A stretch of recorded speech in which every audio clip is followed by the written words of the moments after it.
I mean, we are in a very delicate moment. We have the US and China trade war, which is developing. The latest news is that actually there may be a truce. Actually, there is a truce which is going to last for a couple of months at least. That we'll see what happens next. And now we have this ruling from the WTO. We actually put more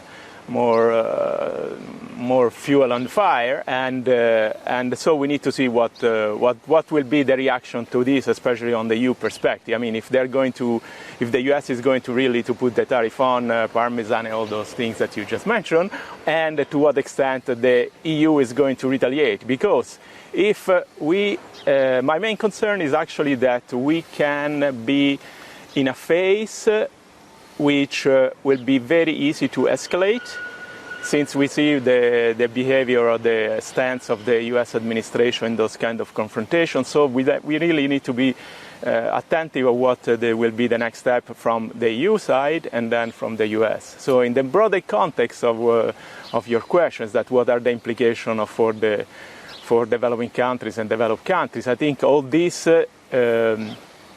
trade tension, trade war, whatever you want to call them, really put a brake on the global economy.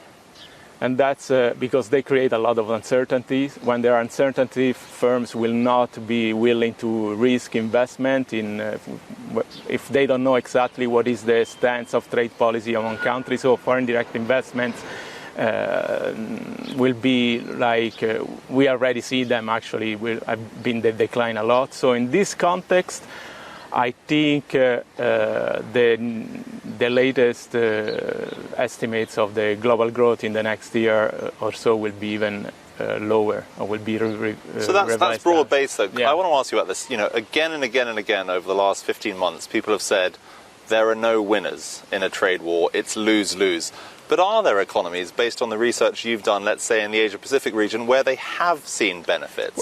Well, when you see those kind of tariffs which are implemented on a bilateral basis, so they are just targeting one country, those kind of tariffs creates a lot of what we call trade diversion effect. So if the US importer will not be able or find convenient to import from China or from the EU if tariffs are coming, then US importers will find more efficient, more convenient to source the intermediate goods or the agricultural product or whatever they are importing, instead of from China, from other countries. And we actually are seeing that some countries, in the latest data, some countries actually have benefited.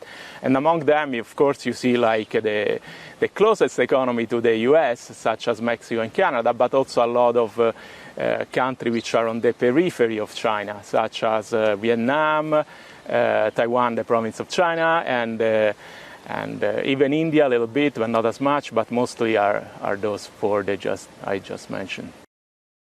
Hi, I'm Joanna Bersecci, and thank you for watching. You can check out more of our videos by clicking on the boxes on the screen. And don't forget to subscribe to our channel for more from CNBC International. Thank you for watching.